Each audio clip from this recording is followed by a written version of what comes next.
தமிழகம் எங்கும் Max gold cash for your gold. Max gold நீங்க தங்க மட்டும் இல்லைங்க, பிளாட்டினம், டைமண்ட், சில்வர், ரூபினி எதை வேணாலும் விற்கலாம். உங்களுக்கான பணம் ரொக்கமா கையிலயோ இல்லைன்னா பேங்க் அக்கௌண்ட்லயோ உடனடியாக செலுத்திடுவாங்க.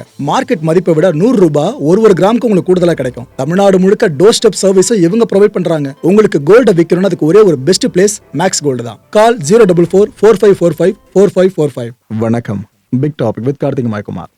எப்படி நாம ஈரான் கான்ஃபிளிக்டால எப்ஸ்டீன் ஃபைல் சார்ந்த நினைவுகளை அப்படி விட்டுட்டோமோ, அதே மாதிரி ரஷ்யா வார் சார்ந்த நினைவுகளை விட்டுட்டோல, அதுக்கான நேரம் வந்துருச்சுங்க. கிட்டத்தட்ட 5 வருஷம் வரைக்கும் இந்த போர் நடந்துகிட்டு இருக்கா. ரஷ்யா வெர்சஸ் யுக்ரைன் வார். இது வரைக்கும் அவங்க அடிக்காத அளவுக்கு யுக்ரைனை பொழந்து கட்டியிருக்காங்க ரஷ்யா. இந்த நேரத்தில் இதை பத்தி தான் முழுக்க பார்க்க போற நிகழ்ச்சிக்குள்ள போலாம்.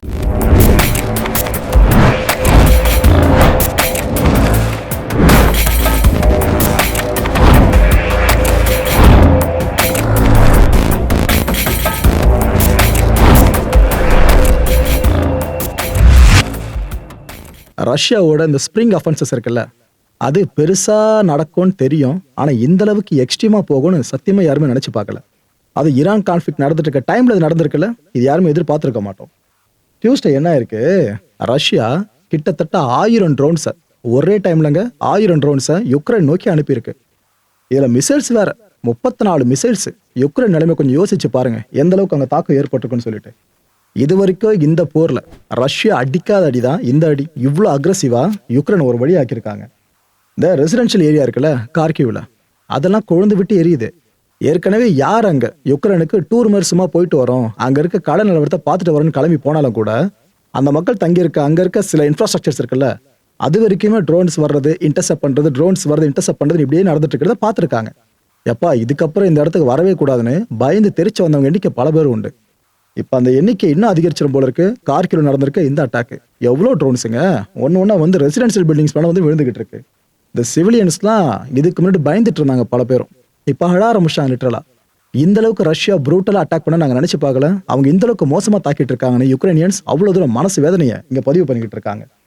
ரஷ்யா இந்த முறை ப்ரெஷரை ரொம்ப பெருசா பில்ட் பண்ணிருக்கு யுக்ரைனுக்கு எதிராக. எந்த அளவுக்குன்னா, ஏர் strikes, artillery firings, ground ட்ரூப்ஸோட movements, இதெல்லாம் தாண்டி எல்லாத்தையும் ஒரே நேரத்தில் பண்றாங்க. அதான் இங்க பெரிய கொடூரமான விஷயமா இருக்கு. இதுக்கு முன்னாடி ஒரு நேரத்தில் ஒரு அட்டாக் பண்ணுவாங்க, ஆனா இப்போ எல்லா அட்டாக்ஸையும் ஒன்று திரட்டி ஒரே நேரத்தில் பண்றாங்க. சரி ப்ரோ, இவ்வளவு தூரம் பண்றாங்க அப்படின்னா யுக்ரைன் கையை கட்டி வேடிக்கை தான் பார்த்துட்டு இருக்கான்னு கேட்டீங்கன்னா, யுக்ரைனையும் சும்மா சொல்லக்கூடாது. அவங்க இப்ப திருப்பி அடிச்சிருக்காங்க பாருங்க, அந்த மாதிரி பெரிய அடியை கொடுத்துருக்காங்க ரஷ்யாவுக்கு. உண்மையிலேயே ரஷ்யாவுக்கு பெரிய அடிங்க.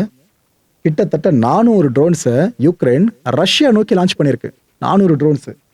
ரஷ்யாவோட ரீஜன்ஸ் அண்ட் கிரைமியா இருக்குல்ல, யுக்ரைன் கிட்ட இருந்து ரஷ்யா எடுத்துக்கிச்சு பாருங்க, அனெக்ஸ் பண்ணிச்சுல அந்த கிரைமியா, இந்த பகுதிகளெல்லாம் சேர்த்து வச்சுதான் யுக்ரைன் இந்த அடி அடிச்சிருக்காங்க. இவங்களோட கீ டார்கெட் என்ன தெரியுமா இந்த முறை? போர்ட். அதாவது ரஷ்யாவிலிருந்து இந்த ஆயில் மற்றபடி விஷயங்கள்லாம் ஏற்றுமதி பண்ற அந்த துறைமுகங்கள் இருக்குல்ல, அதெல்லாம் எங்கெங்க இருக்குன்னு பார்த்து அதை அடிச்சிருக்காங்க. இதுல ஒரு சில ட்ரோன்ஸ் பார்த்தீங்கன்னா அந்த பார்டர்ஸையும் தாண்டி போய் விழுந்திருக்கு. அண்டை நாடுகள் சிலதுலையும் அந்த ட்ரோன்ஸை பார்க்க முடிஞ்சிருக்கிறதா அங்க இருக்க நாடுகளோட அரசாங்கங்கள் சொல்ல ஆரம்பிச்சிட்டாங்க. ஸோ இந்த அளவுக்கு இதுவும் ரீஜனல் கான்ஃபிளிக்டா போகாது, ஆனா போவதற்கான ஆரம்ப புள்ளி மாதிரி தான் இந்த அடி விழுந்திருக்கு. ரஷ்யா இந்த ஈரான் வாரை பயன்படுத்தி எவ்வளவு சம்பாதிச்சிட்டு இருக்கு தெரியுமா? நம்ம இந்திய ரூபாய் மதிப்புல சொல்றதா இருந்தா ஒரு நாளைக்கு 7156 கோடி ரூபாய் சம்பாதிக்கிறாங்க ரஷ்யன்ஸ். ப்ரோ எப்படி ப்ரோ இந்த அளவுக்கு திடீர்னு கேட்டீங்கன்னா, அது காரணமே அமெரிக்கா தான். அமெரிக்கா என்ன பண்ணுச்சு, இந்த ஈரான் கான்ஃபிளிக்டால உலகம் முழுக்க ஆயில் பிரைஸ்ல மேல போயிட்டு இருக்கு. இதை நாம எப்படியாச்சும் டேக்கிள் பண்ணோம் அப்படின்னா, ரஷ்யா ஆயில் மேல போட்டிருந்த தடைகள் இருக்குல்ல, இதை நம்ம தற்காலிகமா நீக்கிடுவோம், அதான் ஒரே தீர்வா இருக்கும்னு அமெரிக்கா முடிவு பண்ணுச்சு. ஆனா அதுக்கு நேட்டோல மெம்பர் ஸ்டேட்ஸா இருக்கிறவங்களே எதிர்ப்பு தெரிவிச்சாங்க. ஏங்க ரஷ்யா வார் தாங்க முக்கியம், நீங்க ஈரான் வாருக்காக ரஷ்யா ஆயில் மேல போட்டிருந்த சாங்ஷன்ஸை தூக்குறன்றீங்கன்னு பல பேர் அதிருப்தியை பதிவு பண்ணாங்க. ஆனா அமெரிக்கா கேட்கலையே. ஸோ கொஞ்சமா அவங்க இந்த சாங்ஷன்ஸை லிஃப்ட் பண்ணாங்களா, அவ்வளவுதான் ரஷ்யா இருக்கிற ஸ்டாக்ல அதை தள்ளி விட ஆரம்பிச்சது. அதோட விளைவு ஒரு நாளைக்கும் 7156 கோடி ரூபாய்க்கு மேல அவங்க வருமானம் பெற்றுக்கிட்டு இருக்காங்க. யுக்ரைனுக்கு தாங்க பெரிய தலைவலி ஆயிடுச்சு. ஸோ யுக்ரைன் தெரிஞ்சிருச்சுல ரஷ்யாவுக்கு எப்படி இப்போ திடீர்னு ரெவன்யூ இவ்வளோ பீக்ல போகுதுன்ட்டு, அதை நமக்கு தொடணும்னு சொல்லிட்டு தான் ரஷ்யாவோட ஆயில் பிளான்ட் சார்ந்த விஷயங்கள்லாம் இருக்கும் பாருங்க, அதையே டார்கெட் பண்ணிட்டு இருக்காங்க.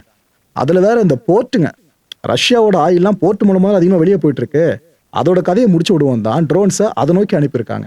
அப்போ ஏற்பட்ட எஸ்கலேஷன் இப்போ யுக்ரைன் வார்ல நடந்துகிட்டு இருக்கு. ஃபர்ஸ்ட் என்ன தெரியுமாச்சு, நேற்றுக்கு ஆல்சுரா அப்படின்ற ஒரு டர்க்கிஷ் க்ரூட் ஆயில் டேங்கர், இது ஃபுல்லா சரக்கெல்லாம் ஏத்துக்கிட்டு இந்த ரஷ்யாவோட போர்ட் இருக்குல்ல அங்க இருந்து கிளம்புது. கிளம்பி இந்த பிளாக் சீல பாத்தீங்கன்னா டர்க்கியோட கோஸ்ட்ல இருந்து ஒரு 28 கிலோமீட்டர்ஸ் தூரத்துல ட்ரோன்ஸ் வந்து ஹிட் பண்ணிருக்குங்க அந்த கப்பலை. டர்க்கியோடது. ஓகேவா? எப்பேற்பட்ட விஷயமே இப்ப நடந்திருக்கு. யுக்ரைனோட கோபமே என்ன? ரஷ்யாவோட ஆயில் எல்லாருமே வாங்குறீங்க, அது மூலமா ரஷ்யாவுக்கு பணம் கொழிக்குது. அந்த பணத்தை வச்சு அவங்க ஃபுல்லா இந்த யுக்ரைன் வார்ல போட்டுக்கிட்டு இருக்காங்க. வெப்பன்ஸ் எவ்வளோக்கு வாங்க முடியுமோ வாங்குறாங்க, உருவாக்குறாங்க. இதுக்கு முன்னாடி மலைமலையா அவங்க அனுப்பாத வெப்பன்ஸ் கூட இப்ப அனுப்புறாங்க. ஸோ எல்லாத்துக்கும் அடிநாதமே இந்த காசு பார்க்கறது தானே. அதனால அதை நாங்கள் தொடரோன்ட்டு தான் அவங்க எந்த கப்பல்லாம் பார்க்க மாட்டாங்க யுக்ரைனியன்ஸ். அடி அவ்வளோதான். ரஷ்யா கிட்ட இருந்து ஆயில வாங்கிட்டு யார் வெளியே போனாலும் சரி அவங்களை அடின்ற மாதிரி தான் அடிச்சு துவச்சிக்கிட்டு இருக்காங்க. இந்த ட்ரோன்ஸ்லாம் பார்த்தீங்கன்னா ரஷ்யாவோட ஆயில் கேஸ் எக்ஸ்போர்ட் இன்ஃப்ராஸ்ட்ரக்சர்ஸ் இருக்குல்ல, அது இன்னும் பெருசா டார்கெட் பண்ண வாய்ப்பு இருக்குன்றதான் எக்ஸ்பர்ட்ஸ்ல இப்போ அடுத்து சொல்ற விஷயமா இருக்கு. ஈரான் வாரம் நம்ம பெருசா பார்த்துட்டு இருக்கோம், ஆனா மக்களே அதை விட பெருசா யுக்ரைன் வார் வெடிச்சுக்கிட்டு இருக்கு. அதையும் தெரிஞ்சுக்கங்க. இந்த இண்டஸ்ட்ரியல் ஏரியா இருக்குல்ல ரஷ்யால, அந்த ஏரியாவுக்கு ரொம்ப அருகில் இருக்கிற ஆயில் ரிஃபைனரிஸ், இதுதான் யுக்ரைனியன்ஸோட பிரைமரி டார்கெட்டா இப்போ செட் பண்ணியிருக்காங்க. எல்லா ஆயில் ரிஃபைனரிஸாக இருந்தால் அவங்க அடிச்சாங்கன்னா ரஷ்யா இதெல்லாம் பார்த்துக்கிட்டு கைகட்டி சும்மாவா இருக்கும்? திரும்ப அவங்க தானே பண்ணுவாங்க. அது இன்னும் பெரிய விஸ்வரூபம் எடுத்துரும் இந்த ஒரு கான்ஃபிளிக்ட்ல. ரஷ்யாவோட க்ரூட் எக்ஸ்போர்ட் இருக்குல்ல, இதுல 40% இப்போதைக்கு ஹால்ட் ஆயிருக்கு. ஏன்னா யுக்ரைன் எப்ப எங்க இருந்து ட்ரோனை லான்ச் பண்றாங்கன்னு தெரியல. ஸோ இப்போ இதெல்லாம் ஹால்ட் ஆயிருக்கு. இப்போதைக்கு இந்தியாவுக்கு ப்ராப்ளமா ப்ரோன்னு கேட்டீங்கன்னா, டு பி ஃப்ராங்க், நமக்கு ஓரளவுக்கு இம்பாக்ட் ஏற்பட வாய்ப்பு இருக்கு இந்த கான்ஃபிளிக்ட் இன்னும் பெருசா போச்சுன்னா. ஏன்னா ஈரான் கான்ஃபிளிக்டால சரி நம்ம தான் ரஷ்யா கிட்ட இருந்து ஆயில வாங்கிக்கலாம் அமெரிக்கா சொல்லிடுச்சு, நம்ம வாங்கிப்போம். இன்னும் சில நாடுகளை நம்பி இருக்கோம், அவங்க கிட்ட வாங்கியிருப்போம் நான் நினச்சிக்கிட்டு இருக்கோம். ஆனா யுக்ரைன் என்ன பண்ணிட்டு இருக்கு? ரஷ்யாவோட ஆயிலே இப்போ குறி வச்சு அடிச்சுக்கிட்டு இருக்காங்க. ஸோ இந்த எக்ஸ்போர்ட் 40% வரைக்கும் க்ரூட் எக்ஸ்போர்ட் கொஞ்சம் பாதிக்கப்படுது அப்படின்னா, அப்ப ரஷ்யா கிட்ட என்ன வாங்கிட்டு இருக்க நாடுகள் இருக்கல, அவங்களும் கொஞ்சம் கையை பசங்க நின்றுதான் ஆகணும். சரி இந்த கான்ஃபிளிக்ட் கொஞ்சம் அடங்கட்டும், அதுக்கப்புறம் நம்ம எக்ஸ்போர்ட் சார்ந்த ரஷ்யா நாடு கூட பார்த்துக்கலான்னு அவங்க கொஞ்சம் வெயிட் பண்ணி தான் ஆகணும். நியூ ரஷ்யா, புதிய ரஷ்யா கூடிய சீக்கிரம் நம்ம பார்க்க போறோம். யுக்ரைனோட அந்த பகுதி இருக்குல்ல, ஏஷியன் ரீஜன் முழுக்க இந்த ரெட் கலர்ல இண்டிகேட் பண்ணப்பட்டிருக்கு பாத்தீங்களா, இது எல்லாத்தையும் தான் ரஷ்யா கிளைம் பண்ணிக்கிட்டு இருக்கு. போரை நிறுத்திடுற ஒன்றும் பிரச்சனை இல்லை, ஆனா இந்த பகுதியில் முழுக்க ரஷ்யாவுக்கு சொந்தமாக தான் அறிவிச்சிடணும், அனெக்ஸ் பண்ணிடணும். ஆல்ரெடி கிரைமியாவை நாங்கள் தூக்கியாச்சு, இப்போ இதையும் நாங்கள் எடுத்துட்டோம் அப்படின்னா எங்க நாட்டோட பாதுகாப்புக்கு ஒரு கேரண்டியா இருக்கும்பா. அதனால உடனடியாக அனௌன்ஸ் பண்ணிடுங்க. இங்க இருக்கிற யுக்ரைனியன் சோல்ஜர்ஸ் இருக்காங்களா இதுக்கு அருகில், அவங்களெல்லாம் விட்ரா பண்ண சொல்லிடுங்க, நாங்கள் போரை நிறுத்திடுவோம்னு ரஷ்யா சொல்லிக்கிட்டு இருக்கு. ஆனா ஜெலன்ஸ்கி நோவேன்னு சொல்லிட்டு இருக்கால திரும்ப திரும்ப. ஒருவேளை இந்த ப்ரெஷர் இன்னும் அதிகமாக யுக்ரைனுக்கு பில்ட் ஆகுதுன்னு வைங்க, வழி இல்லை, கொடுத்துட்டு போய் தான் ஆகணும். இதை பத்தி யூரோப்பியன் யூனியனை சார்ந்த யாராவது பேசுறாங்கன்னு பார்க்குறப்ப ஒருத்தவங்க பேசியிருக்காங்க, முக்கியமான ஒருத்தவங்க பேசியிருக்காங்க. யூரோப்பியன் யூனியனோட ஃபாரின் பாலிசி சீஃபான கஜா கல்லஸ், இந்த G7 சார்ந்த ஒரு சந்திப்பு நடந்திருக்கு, அந்த கூட்டத்தில் தான் அவங்க பேசியிருக்காங்க. என்ன தெரியுமா சொல்றாங்க? ரஷ்யா ஈரானோட இன்டெலிஜென்ஸ்க்கு ஃபுல்லாக ஹெல்ப் பண்ணிக்கிட்டு இருக்கு அப்படின்றாங்க. ப்ரோ யுக்ரைன் மேட்ரு எது ஈரானுக்கு போறீங்கன்னு கேட்டீங்கன்னா விஷயம் இருக்கு. மேலதிகமாக என்ன சொல்றாங்க, நிறைய பேர் நினைச்சிட்டு இருக்கிறது ஈரானுக்கு ரஷ்யா ஏதோ மிலிட்டரி இன்டெலிஜென்ஸை மட்டும் தான் கொடுக்குறாங்க அப்படின்ட்டு. ஆனால் அது உண்மை கிடையாது. அது கூட சேர்த்து மிலிட்டரி அசட்ஸையும் கொடுத்துக்கிட்டு இருக்காங்க. நிறைய ரஷ்யன் ட்ரோன்ஸையும் ஈரானுக்கு அவங்க வழங்கிட்டு இருக்கிறதா இவங்க பெரிய குற்றச்சாட்டை சுமத்திருக்காங்க. இது எல்லாமே எதுக்காக? அமெரிக்கா மேலே ரஷ்யாவுக்கு இருக்க கோபம் இருக்குல்ல, அதை வெளிக்காட்ட தான். அமெரிக்கன்ஸை ஈரானியன்ஸ் டார்கெட் பண்ணி அவங்கள கொல்லணுன்றதுக்காகவே ரஷ்யா இந்த அளவுக்கு வேலையை பார்த்துக்கிட்டு இருக்கு. ரொம்ப ரொம்ப ரொம்ப இன்டர்லிங்க்டா இருக்கு இந்த யுக்ரைன் வாரம், இந்த ஈரான் வாரம் அப்படின்ட்டு ஒரு புதிய கண்ணோட்டத்தை கொடுத்துருக்காங்க. உலகப்போர் ஆரம்பிக்கிற நம்பிக்கிட்டு இருக்கேன். இவங்க சொல்ற விஷயங்கள்லாம் உண்மையா இருக்குனாக்கா உலகப்போர் ஏற்கனவே ஆரம்பிச்சுன்னு தான் பொருள். அதான் இங்க புரிஞ்சுக்க முடியுது. அமெரிக்கா இதுக்கப்புறம் ஒரு விஷயத்த பண்ணணும்னு நாங்களாம் எதிர்பார்க்கிறோம். அது என்னன்னா, ரஷ்யா மீதான ப்ரெஷர் இருக்குல்ல, அது இன்னும் அதிகரிக்கணும். அப்படி அதிகரிச்சிட்டாங்க அப்படின்னா கண்டிப்பா மிடில் ஈஸ்ட் வார் இருக்குல்ல, அது முடிவுக்கு வந்துடும். அது முடிவுக்கு வர்ற கையோடு இந்த யுக்ரைன் கான்ஃபிளிக்ட் இருக்குல்ல, அதையும் நம்ம முடிச்சிடலான்னு சொல்றாங்க. பிகாஸ் ரெண்டுமே இன்டர்லிங்க்டுன்னு இவங்க இந்த வார்த்தைகளை பயன்படுத்தியிருக்காங்க.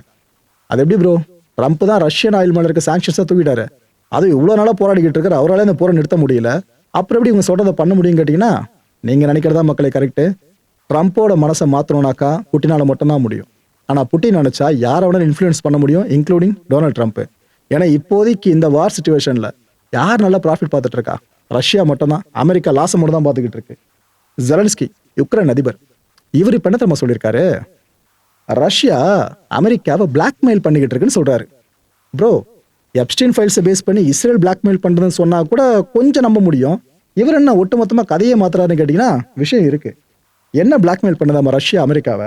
இது போல யுக்ரைன் களத்துல அமெரிக்கா நிறைய இன்டெலிஜென்ஸ் சார்ந்த யுக்ரைன் ராணுவத்துக்கு ஹெல்ப் பண்ணிக்கிட்டு இருக்குல்ல, இது எல்லாத்தையும் அமெரிக்கா நிறுத்துச்சு அப்படின்னா மிடில் ஈஸ்ட் கிரைசிஸ்ல நாங்க ஈரானுக்கு ஹெல்ப் பண்ணிட்டு இருக்கிறத அந்த இன்டெலிஜென்ஸ் ஃபுல்லா கொடுத்துட்டு இருக்கோல, அதை ஃபுல்லா ஸ்டாப் பண்றோம்.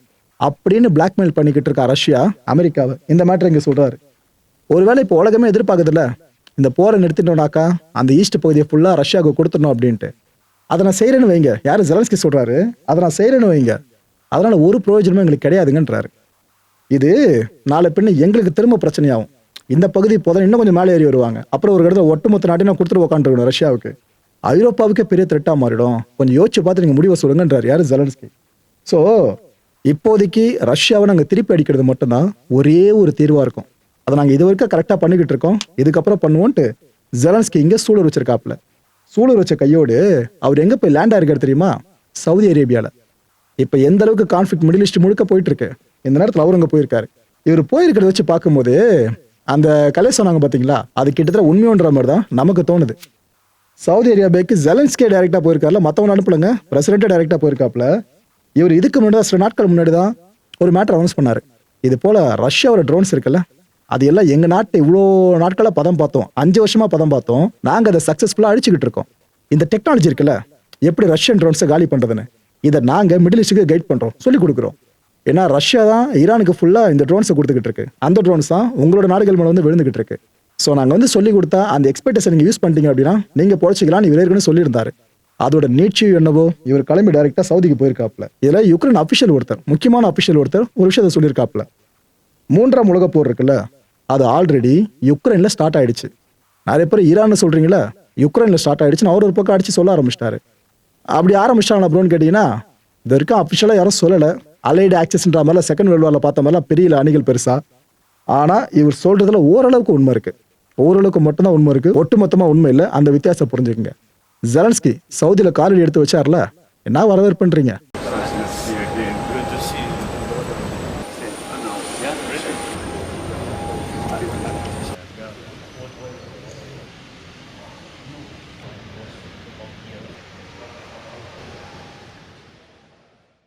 மக்களை இந்த கான்டென்ட்டை பொறுத்தவரைக்கும் நாம எல்லாம் சிந்திக்க வேண்டியது ஒரே ஒரு விஷயம் தான். ரஷ்யா என்ன இருக்குல்ல, இதை வாங்குறதுக்கு அனுமதி கொடுத்தது யாரு? அமெரிக்கா. யுக்ரைன் கான்ஃபிளிக்ட்ல யுக்ரைனுக்கு அதிகப்படியா உதவிகளை பண்ணது யாரு? அமெரிக்கா.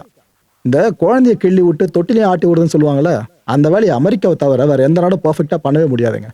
அடுத்த நிகழ்ச்சியை சந்திக்கலாம். நன்றி, வணக்கம். தமிழகம் எங்கும் Max gold, cash for your gold. Max gold நீங்க தங்க மட்டும் இல்லைங்க, பிளாட்டினம், டைமண்ட், சில்வர், ரூபினி எதை வேணாலும் விற்கலாம். உங்களுக்கான பணம் ரொக்கமா கையிலயோ இல்லைன்னா பேங்க் அக்கௌண்ட்லயோ உடனடியாக செலுத்திடுவாங்க. மார்க்கெட் மதிப்பை விட 100 ரூபாய் ஒரு கிராமுக்கு உங்களுக்கு கூடுதலா கிடைக்கும். தமிழ்நாடு முழுக்க டோர் ஸ்டெப் சர்வீஸை இவங்க ப்ரொவைட் பண்றாங்க. உங்களுக்கு கோல்ட விற்கணும்னு அதுக்கு ஒரே ஒரு பெஸ்ட் பிளேஸ் மேக்ஸ் கோல்டு தான். கால் 04445454545. என் நண்பர் மாயம் ஸ்டுடியோஸ் நேயர்களே, மாயம் பக்தின்னு ஆன்மீகத்துக்காக பிரத்யேகமா ஒரு சேனலை கொண்டு வந்திருக்கோம். மறக்காம சப்ஸ்கிரைப் பண்ணி அந்த சேனலுக்கு உங்களோட ஆதரவை மனப்பூர்வமா தெரிவிங்க. வணக்கம் மாயம் ஸ்டுடியோஸ் நண்பர்களே. மாயம் ட்ரெண்ட்ஸ் அப்படின்ற ஒரு புதிய ஃபேஸ்புக் பேஜை ஓப்பன் பண்ணியிருக்கோம். நீங்கள் யூடியூப்ல பார்த்துட்டு இருக்கீங்களா நம்மளோட கான்டென்ட்ஸ்லாம், இதெல்லாம் விட ஒரு படி மேலே ரொம்ப கிறிஸ்பாவும் ரொம்ப சூப்பராகவும் நிறைய கான்டென்ட்ஸ் உங்களுக்கு இந்த பேஜில் காத்துட்டு இருக்குங்க. ஸோ உடனடியாக ஃபேஸ்புக் பிளாட்ஃபார்ம் போங்க, மாயம் ட்ரெண்ட்ஸ்னு டைப் பண்ணி சர்ச் பண்ணி நம்ம பேஜை ஃபாலோ பண்ணுங்க. அப்படியே நம்ம சேனலையும் நீங்கள் சப்ஸ்கிரைப் பண்ணிட்டீங்க அப்படின்னா இன்னும் நிறைய புது கான்டென்ட்ஸை உங்களுக்காக ப்ரொடியூஸ் பண்ணி கொடுத்துக்கிட்டே இருப்பாங்க. நீங்கள் பண்ணுற ஒவ்வொரு சப்ஸ்கிரிப்ஷனும் எங்களுக்கு பெரிய மோட்டிவேஷனாக அமையும்.